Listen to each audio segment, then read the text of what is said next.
नमस्कार, मैं Piyushji news movement से न्यूज मूवमेंट हिंदी में आप सभी का स्वागत करती हूँ। आइए बढ़ते हैं आज की कुछ प्रमुख खबरों की ओर। नए कोरोना वायरस मामलों में गिरावट जारी है। पुरुलिया जिले के रघुनाथपुर थाना अंतर्गत एक चौपहिया वाहन का अनियंत्रित होकर दुर्घटनाग्रस्त होने से एक व्यक्ति घायल हो गया। महामारी के समय जामुरिया प्रेस क्लब गरीबों की मदद के लिए आगे आया। चक्रवात यश को लेकर जिला प्रशासन से नगर निगम तक सभी अलर्ट हैं।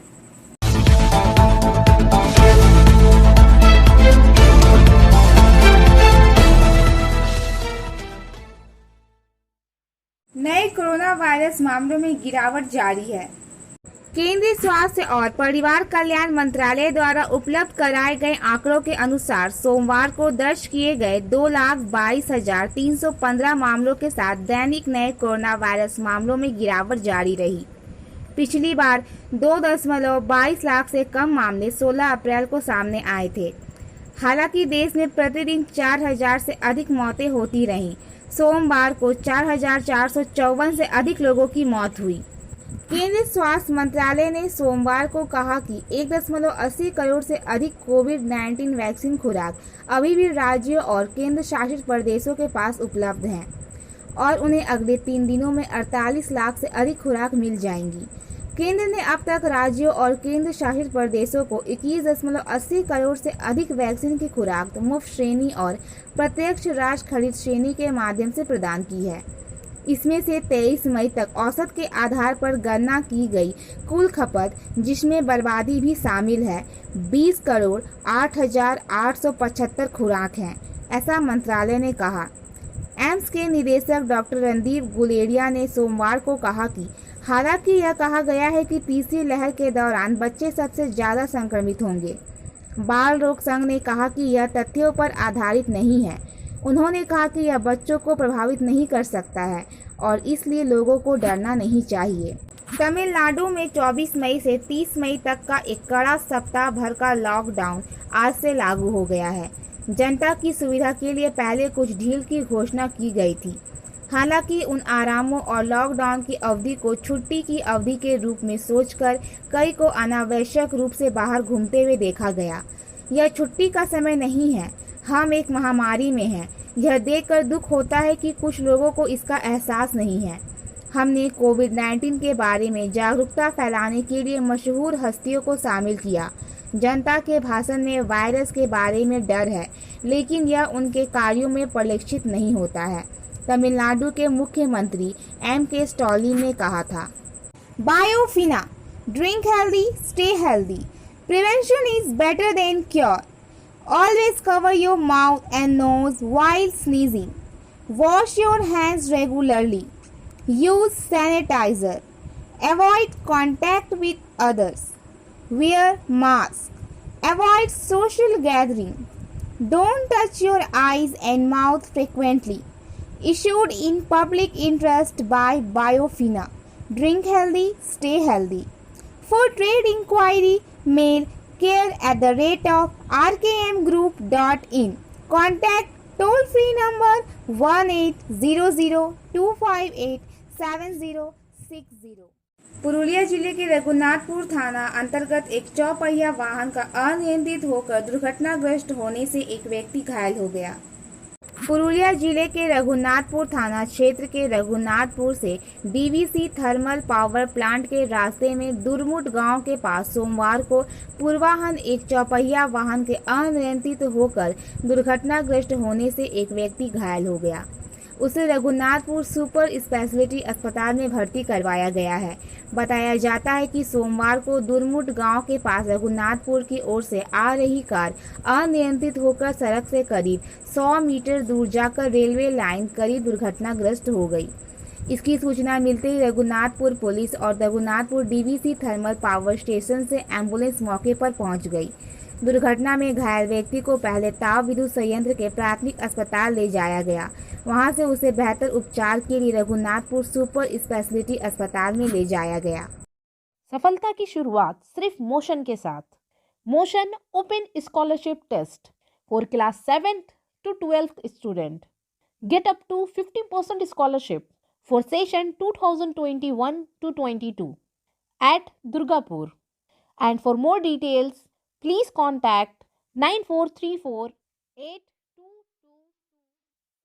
कुल्टी थाना अंतर्गत केंदुआ बाजार में लॉकडाउन के दौरान निर्धारित समय के बाद भी सब्जी मंडी 11 बजे तक खुले रहने पर कुल्टी पुलिस मंडी बंद करवाने पहुंची। इस दौरान पुलिस और दुकानदारों में टकराव की स्थिति पैदा हो गई। इससे इलाके में तनाव फैल गया। पुलिस सूत्रों के अनुसार केंदुआ बाजार के सब्जी विक्रेता लोग पुलिस से ही भीड़ गए और पुलिस गाड़ी को रोक कुल्टी थाना के पुलिस को रोककर हंगामा करने लगे, जिससे वहां माहौल काफी खराब हो गया। मौके पर लोगों की भीड़ जमा हो गई, जिसके बाद कुल्टी थाना में सूचना मिलते ही बड़ी संख्या में पुलिस पहुंची और स्थिति नियंत्रित की। वहीं दुकानदारों ने पुलिस पर दुर्व्यवहार का आरोप लगाया।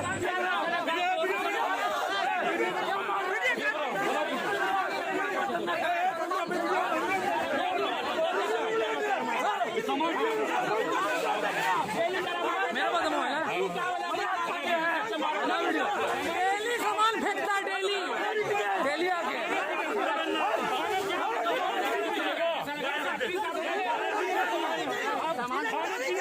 डेली सामान फेंकता है,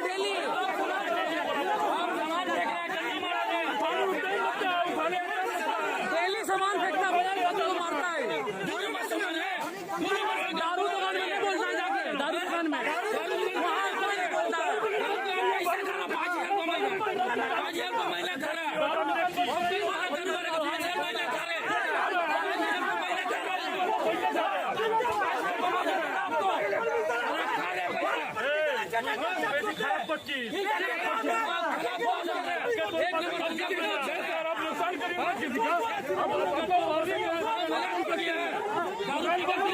दारू पिए हुआ ये ऑफिसर है, ये दारू पिए हुआ ऑफिसर है, दारू पी कर ड्यूटी कर रहा है। बोलो, सबका दुकान छीन रहा है और मनमानी लाठी खाने का सामान छीन रहा है।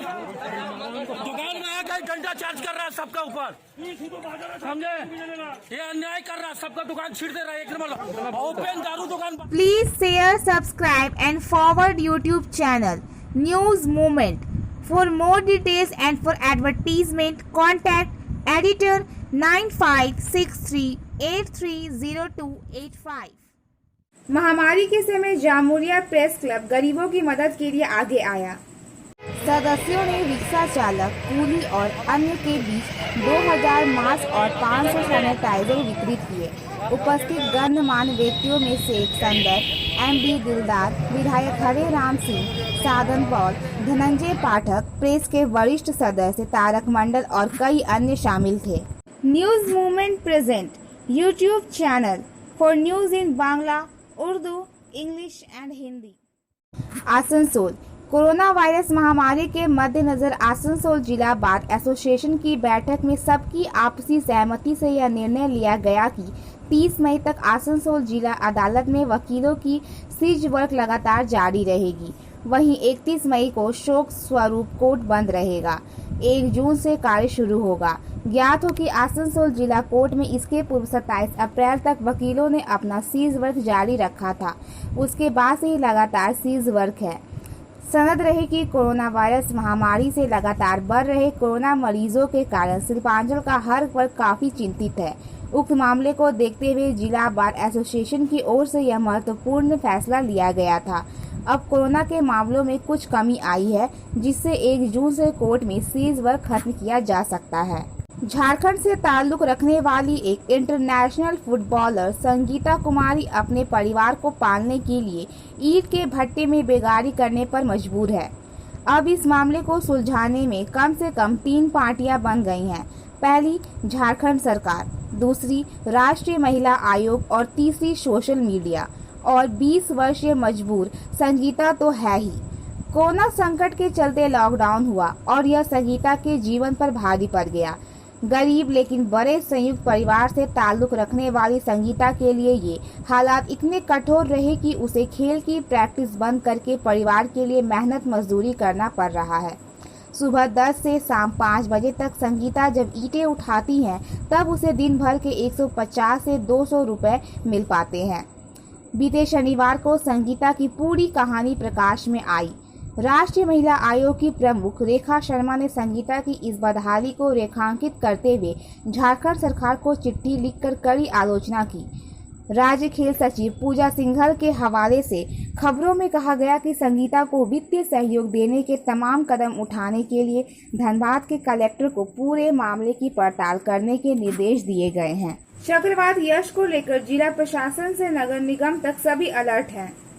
Helpline number Asansol municipal corporation 7047900185, district 7719377433 और 8653999902। आसनसोल नगर निगम में चेयरपर्सन अमरनाथ चैटर्जी के नेतृत्व में बैठक की गई। बैठक में बोर्ड सदस्य अभिजीत घटक, पूर्ण शशि रॉय, तबस्सुम आरा, श्याम सोरेन, देवेंदु भगत, मीर हासिन, अधीक्षक अभियंता सुकोमल मंडल, कार्यपालक अभियंता RK श्रीवास्तव समेत सभी को बोरो के सहायक अभियंता आदि मौजूद थे। वहीं नगर निगम तथा जिला प्रशासन की ओर से अलग अलग माइकिंग भी कराई जा रही है। कोरोना के दौरान जरूरतमंद लोगों को सरकार द्वारा आवंटित चावल के वितरण को लेकर भाजपा और तृणमूल कांग्रेस के बीच जीत के कारण सोमवार को दुर्गापुर के एक वार्ड में सरकारी चावल का वितरण रोक दिया। घटना को लेकर पुलिस सोमवार को सुबह दुर्गापुर नगर निगम के बोरो कार्यालय संख्या 4 में पहुंची। नगर निगम के 43 नंबर वार्ड के पार्षद चंद्रशेखर बंदोपाध्याय ने आरोप लगाया कि वह वोट से पहले तृणमूल छोड़कर भाजपा में शामिल हो गए थे। इसके कारण पार्षद के पैड पर हस्ताक्षर कर जब मेरा प्रतिनिधि बोरो कार्यालय में चावल लेने गया तो तृणमूल कर्मियों ने चावल देने में बाधा दिया। भाजपा नेता चंद्रशेखर बंदोपाध्याय ने आरोप लगाया कि तृणमूल केवल राजनीतिक बदला लेने के लिए यह अन्यायपूर्ण कार्य कर रही है। दूसरी ओर तृणमूल नेतृत्व ने आरोप से इनकार किया और तर्क दिया कि अगर चावल भाजपा को जाता है तो इसे वितरित नहीं किया जाएगा, यह स्वजन पोषण में चला जाएगा। अंडाल पुलिस ने बालू से लदे 15 ट्रक जब्त किए हैं। आरोप है कि ट्रकों में ओवरलोडिंग कर बालू की तस्करी की जा रही थी। पुलिस ने सोमवार को दुर्गापुर अनुमंडल न्यायालय में 15 चालकों को पेश किया। पुलिस सूत्रों के अनुसार अंडाल गांव से सटे राष्ट्रीय राजमार्ग संख्या 2 से रविवार को पुलिस ने ओवरलोड बालू से लदे ट्रकों को जब्त किया। पांडेश्वर की अजय नदी से बालू लदी ट्रकों को राष्ट्रीय राजमार्ग संख्या 2 के माध्यम से कलकत्ता पहुंचना था। पुलिस ने अंडाल गांव के मोड़ पर वाहनों को जब्त कर लिया। यह आरोप लगाया गया था कि बालू की आपूर्ति के लिए वैध कागज होने के बावजूद ट्रकों पर अतिरिक्त बालू लदी हुई थी। पुलिस वाहन को कब्जे में लेकर थाने ले आई। आदिवासियों की जीवन शैली, रहन सहन, खान पान ने इन्हें न सिर्फ इनको अद्भुत इम्यूनिटी शक्ति प्रदान कर रखा है, बल्कि जब देश में हर तरफ कोरोना से तबाही मची हुई है, वहीं कोरोना से भी इन्हें सुरक्षित बचाकर रखा है। आसनसोल नगर निगम के 105 नंबर वार्ड स्थित छोटा आदिवासी गांव निमजोड़ा के निवासी कोरोना तो दूर, सर्दी खांसी जुकाम से भी दूर हैं। यहाँ के ग्रामीणों की जीविका का मुख्य साधन कृषि और दिहाड़ी मजदूरी है, अर्थात मेहनत मशक्कत ने इन्हें शारीरिक मजबूती भी प्रदान किया है। लगभग 13 परिवारों वाला यह छोटा गांव डीसरगढ़ अंचल में भीड़ भाड़ वाले शहरी क्षेत्र से दूर स्थित है, इसलिए बाहरी लोगों का यहाँ आना जाना नहीं होता है। यहाँ के निवासियों का भी बाहरी लोगों से मिलना जुलना नहीं के बराबर होता है। प्रकृति से निकटता यहाँ के निवासियों को चमक दमक से दूर, संतोष और सहिष्णु बना रखा है। प्रकृति की निकटता का पुख्ता प्रमाण इसी बात से मिलता है कि घर में थाल रहते हुए भी पलाश के पत्तों की थाली बनाकर उसमें भोजन करना और मेहमानों को भी परोसना इन्हें पसंद है। प्रकृति से नजदीकियों ने इन्हें बीमारियों से बचाकर रखा है, तभी कोरोना की पहली और दूसरी लहर में भी ये पूर्ण सुरक्षित बने हुए हैं। মানে কুটুমগুলোকে এইভাবে হয় না যে কুটুমকে যদি খারাপ দেয় ওরা কি ভাববে যে গরিব লোক বটে এরা পাতা দিয়ে খেতে। এটা আমাদের সমাজে আছে, এটা কে বলবে না যে গরিব লোক বটে, আমাদের সমাজে আছে এটা। সবাই তো ব্যবহার করি, আমার যতগুলো সাঁওতাল আছে আমরা সবাই ব্যবহার করেছি। মানে কি বলে যে এই আমরা শুধু এনেছি, আমাদের আরো গোটা পাড়ারে এনেছে আমাদের মত। भारत का पहला पर्यावरण के अनुकूल 50 मेगावोल्ट का एम्पलीफायर रिएक्टर पहली बार पश्चिम बंगाल के मैथन हिल्स में पहुंचा। पावर ग्रिड के प्रबंधक उज्जवल मुखर्जी ने कहा कि यहां एक पूर्ण पायलट लॉन्च किया जाएगा। यहाँ के एक इंजीनियर राजदीप मुखर्जी ने कहा कि रिएक्टर की खास बात यह है कि यह चलेगा। वे इतने लंबे समय से जला चिकित्सा का काम कर रहे हैं। यह खनिज तेल पर चलता है और बहुत अधिक कार्बन भी पैदा करता है। उन्होंने कहा कि इससे यह चलेगा पूर्वी भारत के विभिन्न हिस्सों विशेषकर पश्चिम बंगाल, झारखंड और बिहार में भेजी जा रही बिजली के व्यापार को नियंत्रित करने में मदद करेगा। एक सवाल के जवाब में उन्होंने कहा कि ऐसा देखा जाता है कि अक्सर शाम के बाद घर में वोल्टेज कम हो जाता है। उन्होंने कहा कि वोल्टेज को नियंत्रित करने के लिए यह काफ़ी है। उन्होंने कहा कि वोल्टेज को सामान्य करने के लिए यह काफ़ी है।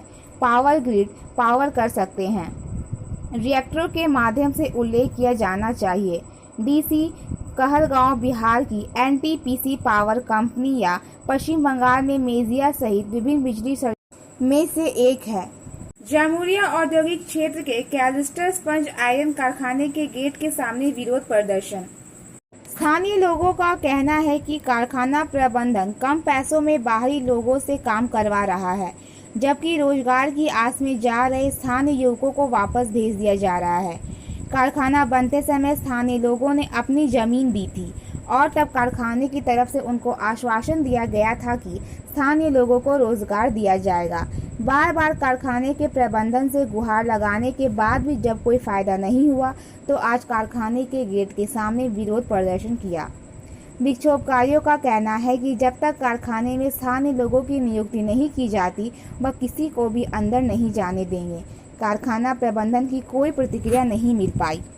सेल के कर्मियों के लंबित वेतन समझौता को लेकर वर्चुअल एनजीसीएस बैठक में सहमति नहीं बनने के बाद सोमवार को सेल चेयरमैन सोमा मंडल के साथ हुई केंद्रीय ट्रेड यूनियन की बैठक में भी बेनतीजा रही।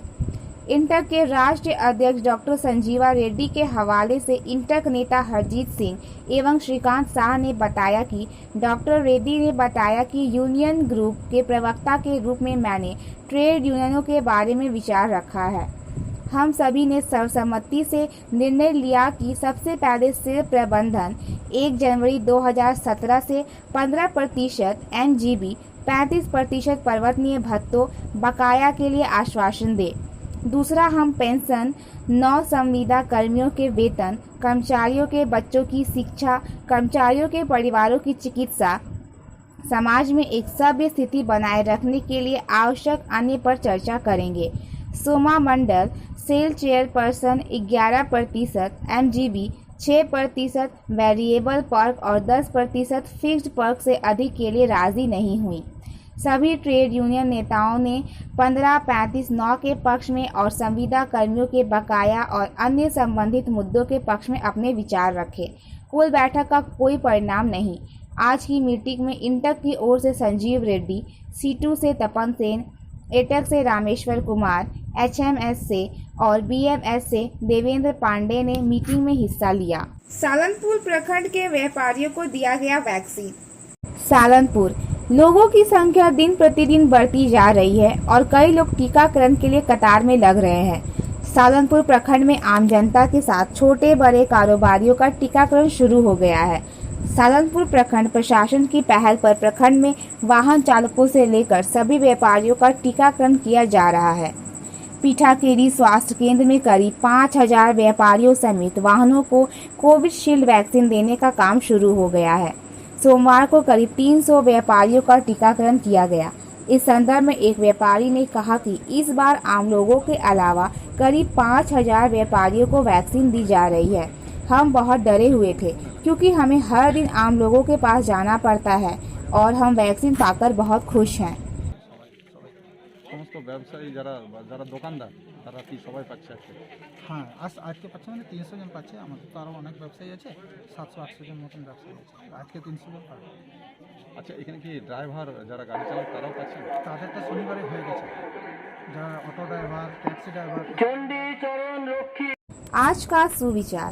कभी कभी सबसे उपयोगी चीज़ों में से एक जो आप किसी के लिए कर सकते हैं वह है उन्हें सलाह देना बंद करना, उन्हें अपने लिए और अपने स्थान पर सामान सीखने देना। देखने के लिए धन्यवाद। अगर हमारा यह वीडियो आपको पसंद आया हो तो कृपया इसे लाइक, शेयर और सब्सक्राइब ज़रूर करें। आगे की सभी नोटिफिकेशन को प्राप्त करने के लिए बेल आइकन को प्रेस करना ना भूलें।